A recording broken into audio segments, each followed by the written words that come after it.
Yes! What is up, everyone? And after a crazy few days making a Premier League preview video, and dude, what? I forgot how long it takes to make one of those. But it is incredibly rewarding and satisfying when it's done, which is why I said to myself, F it, let's do another preview. And this time it's going to be around the foosball that they play in the top division in Germany, the Bundesliga. Ja, wie geht's? Alles gut, ich liebe dich. But this league is unlike any other of the top 5 leagues in Europe because the same goddamn team has won the league trophy for 10 straight years. Yeah, I'm talking about Bayern Munich. I mean, don't they just want to get second place one year to make it exciting, somewhat dramatic? Anyway, spoiler alert, I'm not going to make you wait until the end. I predict that even without stud striker Robert Lewandowski leaving to go to Barcelona because he clearly wanted a proper challenge in his life, one that he clearly wasn't finding in Munich, Super Bayern are going to remain super and win the league yet again for the 11th consecutive season. Let's give it up for Bayern. You guys are awesome. Also, that's because not only are they stacked in almost every position on the field, they did some tidy business in the transfer window. Sadio Mane is a great get, and he should eclipse the 23 goals he had in all competitions last season for Liverpool because if he plays in Lewandowski's old spot, he's going to get a lot of service. And then you add in the 2 players from Ajax, Nusser Mazraoui and Ryan Gravenberch, and former Ajax center back Matthias de Ligt, who they paid big money for from Juventus, but they needed some help in that position, especially at the center back spot. That's going to tighten things up defensively, which will be necessary for them, not to win the league. They've already got that in the bag. We've already gone over that. But to win the Champions League, and their 5-3 win over RB Leipzig in the German Super Cup just a few days ago, though exciting, showcase both their good and their bad on both sides of the ball. So manager Julian Nagelsmann still has some work to do to make them legitimate contenders in every competition. As for the rest of the teams, well, let's start with some overall storylines for the Bundesliga season first, and then we can dive into the specifics of each team. And the first story is life after Lewandowski, who is arguably the greatest goal scorer the Bundesliga has ever seen, having won 7 Golden Boot awards over 9 seasons. And the 2 times he didn't win it, he got second both times. And life after Erling Haaland, who was supposed to be the next number 9 to dominate the league. So with both of these guys gone, who steps up and fills the void? I don't know. But at least this is an unknown this season, which is exciting. The Golden Boot race in Germany is wide open, which means we should probably start with Bayer Leverkusen's Patrick Schick to win it because he was last season's runner-up and he's the second favorite by the bookies behind Sadio Mane. But then there's RB Leipzig's Christopher Nkunku, who was easily the breakout player of the season last year, scoring 35 goals in all competitions and earning himself a new contract. Way to go, Mr. Nkunku. However, we shouldn't count out Borussia Dortmund's Karim Adeyemi because he's a proven scorer in the Bundesliga.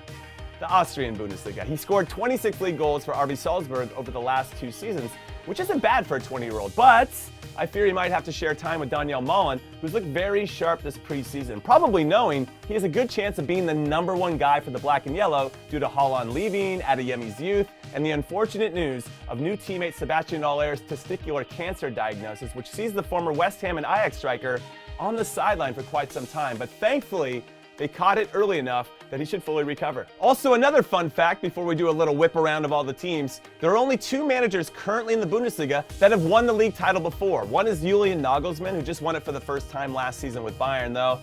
Let me know in the comments if you think that Bayern could win the Bundesliga without a manager. I mean, that's how good those guys are.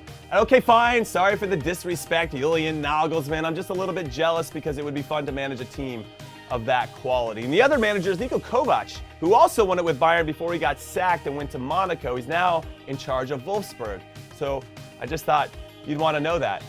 Does it have any bearing on anything? I don't know. But enough of Bayern and fun facts. Let's talk about the more exciting stuff, as in who's going to get second, who's going to qualify for Europe, and who is going to get relegated. And you know what? Let's go alphabetically this time, minus Bayern Munich, because we talked about them enough. And first up is Augsburg, who have done just enough for the last 6 seasons to not get relegated, which kind of makes them the Burnley of Germany. But even Burnley couldn't hang on forever, as we witnessed a few months ago. So I fear for Augsburg, because fighting for survival every single season has to be physically and emotionally exhausting for both the players and the fans. However, I do like the hire of 38-year-old Enrico Maassen after a successful stint with Dortmund's reserves because he's going to bring in a new voice, some new energy, a new philosophy and focus, and hopefully find some goals and confidence for the whole team, but most specifically for young U.S. men's national team striker Ricardo Pepi, because we need Ricardo to be in peak form for the World Cup, okay? No pressure, Enrico. But also, back to the team, a player that Augsburg relied on to score goals for the last few years, Michael Gregoric,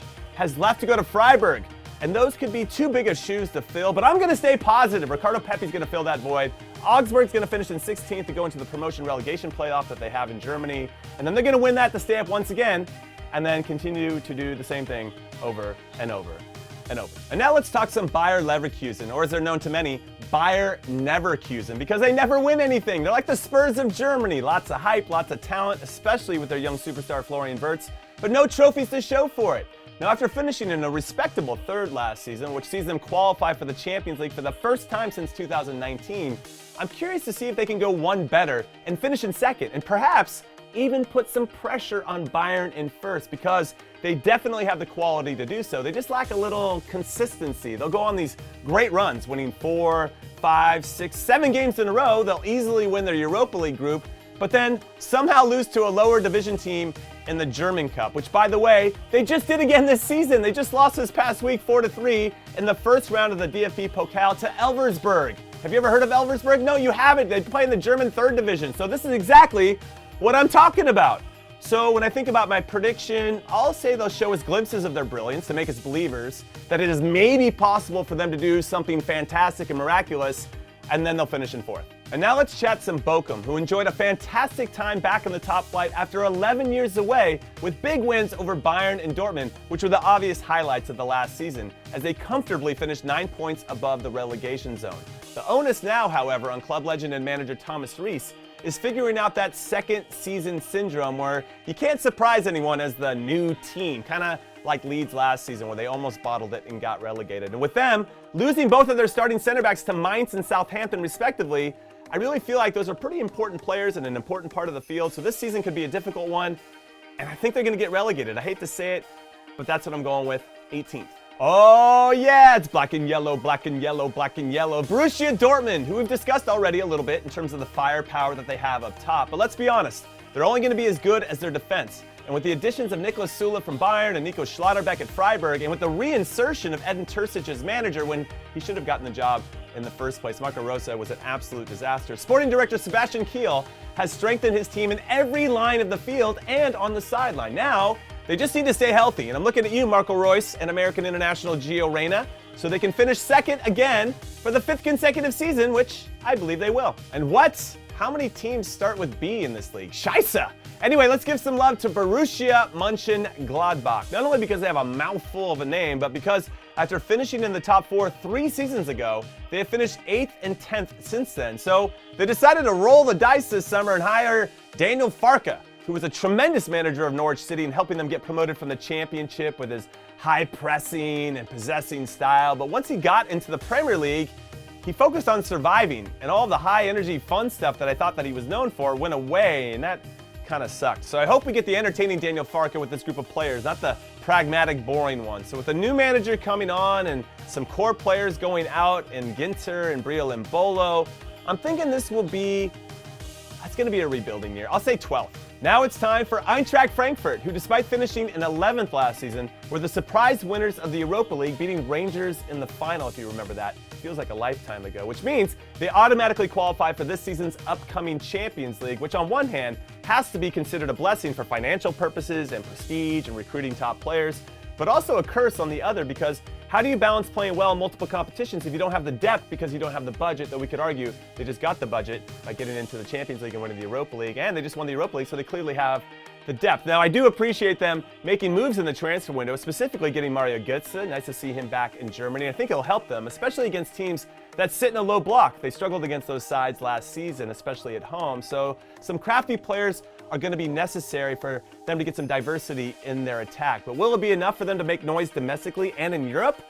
I'm going to say they crash out in the group stages, thereby focusing on the league, and finish in 6th. All right, from E to F we go. So let's talk about Fryeburg, whose manager Christian Streich is the league's longest-serving manager, having been at the club for 10 years. So we have to believe that he was absolutely heartbroken to finish 3 points away from a Champions League spot last season, especially because they had it in their hands. They were in 4th with 2 weeks to go, 2 match days left, and they lost both of those, and they finished in 6th. They were so close which I believe will make them even hungrier for more. And with the addition of Augsburg's Mr. Clutch, Michael Gregoric, and Gladbach's Matthias Ginter to replace center back Nico Schlotterbeck, who went to Dortmund, I wouldn't count them out despite the delicate balancing act they're going to have to do with playing in Europe as well. I'm going to say 5th. And now we move on to Hertha Berlin, who were playing with fire for most of last season and then finishing the relegation playoff spot in 16th. Now, thankfully, they outlasted Hamburg over 2 legs, had to go to Hamburg and get a result, and they got it done to remain in the top flight, thanks to interim manager Felix Magath pulling a Big Sam Allardyce and keeping the club safe. This summer, though, things had to change, and it started with the main man on the sideline as they hired Sandro Schwarz, whose previous experience managing in the Bundesliga was with Mainz, which coincidentally is where he played when he was a player, and he did that under manager Jurgen Klopp. So I can already tell you the type of foosball he wants to play. Now it's just a matter of whether he has the players that want to buy in and execute, and I think that he will, but it'll still be a struggle.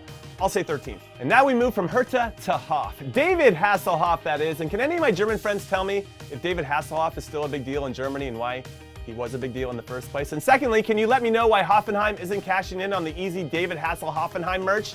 I would definitely buy a shirt that said Hasselhoffenheim on it. Anyway, Hoffenheim finished 9th last season, smack dab in the middle of the table, which has to be considered as a definite drop-off for a team that made the Champions League in back-to-back seasons in 2017 and 2018. So with new manager Andre Breitenreiter, which is a fantastic name by the way, coming in super confident after he helped FC Zurich win the Swiss Super League title in his first season in charge, I think we're going to see a boost in morale and in performance, but they won't be top 4 quality just yet. I'll say 7th. All right, for all you people out there that like to smell good, this one is for you as we talk about FC Cologne. Though I think it's more like Köln. Cologne. Also, if this was a ranking of club badges, Cologne would be number 1. Just look at this thing. I love it. Unfortunately, it's not about that. It's about what this team is going to do on the field this season after, in my humble opinion, they overperformed and finished in 7th last year, which was good enough for them to capture a berth in the Europa Conference League. But I actually think that qualifying for that competition works against them domestically because I don't believe they're deep enough to be good in multiple competitions. Though, like bayern-leverkusen, they too lost in the first round of the German Cup, which, hell, I guess that's okay. Right? That's one less thing for them to worry about, so you might as well lose right away and save the energy for something else. I'm just not sure that something else can match how they performed last season, despite my love for their star striker Anthony Modeste, who had 20 goals in the league last season, only 2 behind Erling Haaland's. So that's pretty impressive from Anthony, and we'll see if he can match that this time around. But as for the team, 7th, not this time, I'll say 10th. Oh baby, now it's time to discuss one of my favorite named teams in all of Germany, Mainz, who, by the way, were very, very good at home last season, getting 35 points out of their 17 home games. But they sucked away from home, earning only 11 points as the visitors in the other 17 games, which put them in 8th. 1 spot out of qualification for Europe, which had to hurt, but there was enough quality shown by the team, especially on the defensive side of the ball, where they were the 4th best defense in the whole league, that they sold 3 center backs over the summer. 3! And only brought in 1 of note, 24-year-old Maxim Leach from Bochum. So I don't know. I like their attack, especially with their new number 10, Angelo Fulgini, pulling the strings. He had 5 goals and 4 assists for Angers in Ligue 1 last season. But their defense is going to have a new look and feel, and sometimes that takes a while to get right. So I'm going to say 11th, and I'm going to say Mainz again. Mainz! Okay, enough goofing around. Let's get serious and get back to one of the teams that has the talent to compete with Bayern Munich, but do they have the mental fortitude? And yes, I'm talking about RB Leipzig, who have some of the Bundesliga's best players on their team, most notably Christopher Nkunku, who was recently named as the Bundesliga Player of the Season by the well-respected Kicker magazine after he had 20 goals and 15 assists in the league last year alone. But Leipzig and Bayern just played against each other in the German Super Cup, and Bayern was up 3-0 at halftime. Now, Leipzig did well to fight back to make it 4-3 before Leroy Sané scored to seal the 5-3 win for Super Bayern in the Super Cup because they're so super, everything's so great for them all the time. But Leipzig were just too easy to play through. So if exciting young manager, the 36-year-old Domenico Tedesco, who I'm a big fan of and who brought Leipzig their first trophy last season by winning the DFB Pokal, if he can't get his side to defend when it matters in the biggest games, then challenging for first with Bayern is absolutely out of the question. I'll say 3rd. And speaking of Domenico Tedesco, let's talk about one of his former clubs, Schalke. who just got promoted back to the top division where I'm sure they feel like they belong after winning Bundesliga 2 last season. But this summer for them has been unlike any I've seen from any other club in the top flight in Germany. They hired a new manager in Frank Kramer, which we've seen, but this guy got sacked by Arminia Bielefeld last season when it was apparent they were going to get relegated, which doesn't inspire a lot of confidence. They also brought in 30 players into their preseason camp. They've made 12 new signings overall, which includes the Uruguayan Rodrigo Salazar, who I love. He scored 6 goals and had 7 assists for them last season while on loan. But it just feels like too much turnover, too many new faces, and too many new ideas for them to get it figured out. So I'm going to say 17th. They're going to go back down. I'm sorry, Schalke fans. And next up, it's Stuttgart. And with Jesse Marsch no longer coaching in the Bundesliga, I'm putting all of my faith in the other American manager in Germany, Pellegrino Matarazzo, who sadly doesn't get talked about enough here in my country, which is a shame because he's been quietly doing the business for Stuttgart for the last 2.5 years. First, he got them promoted in his first season, and then in his maiden Bundesliga campaign, he finished in 9th, which included a famous 5-1 victory away at Dortmund. His third season overall and his second in the top flight, which was last season, for all of you doing the math at home, was marred by injuries and inconsistency, okay?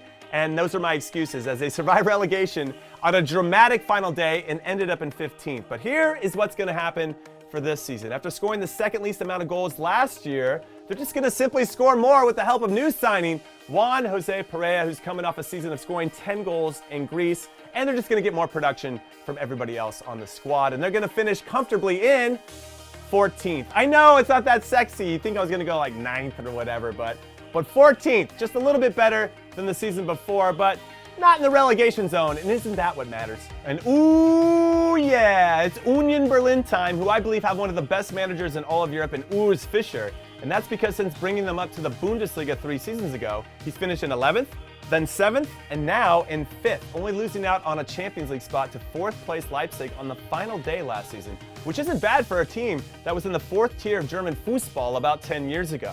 However, despite finishing so high up the table, they scored just 50 league goals in 34 league games, which is the worst among the top 10 teams. So with this in mind, and with them selling Taiwo Awoniyi and Marcus Ingwertsen, who scored 21 of those 50 goals, I think they're finally going to take a step back. But I'm very excited to see American international Jordan Pefok, who won the Golden Boot in Switzerland last year, perform for such a great coach. If he does well, I think he's going to make the World Cup team. But that's a conversation for another time. Union, who also have to balance playing in the Europa League too, are going to finish in 9th. And now let's talk about our last newly promoted team, Werder Bremen, who had, prior to getting relegated 2 seasons ago, been in Germany's top division for 40 straight years, which included them winning 3 league trophies during those 40 years. So I was pretty proud of Werder Bremen for not feeling too sorry for themselves and coming right back up after a year away. But they're going to have some serious work to do to stay there. Manager Ole Werner came in after 15 games last season when they were in 10th in the Bundesliga 2 and helped them gain 28 points out of a possible 30 in his first 10 games. So he clearly knows what he's doing and he clearly knows his group of players. So if they continue to buy into what he wants, they're going to stay up, 15th.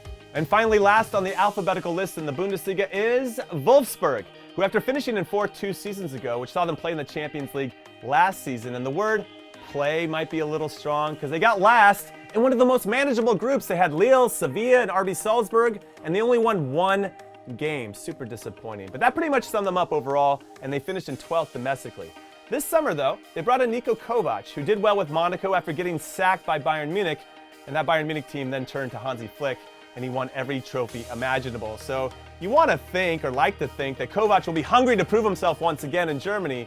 And now with Wolfsburg doing some spending on some talented young signings, I see them once again pushing to get into Europe, but maybe not enough this season. I'm kind of looking 2 or 3 seasons ahead. But for this season, I'll say 8th. And all right, that's it. That's all I got. But what are you thinking? Let me know your picks for the top 4, the Golden Boot winner, and your surprise player or team for the season. Hit that like and subscribe button if you haven't already, and I'll see you for the next preview. Later.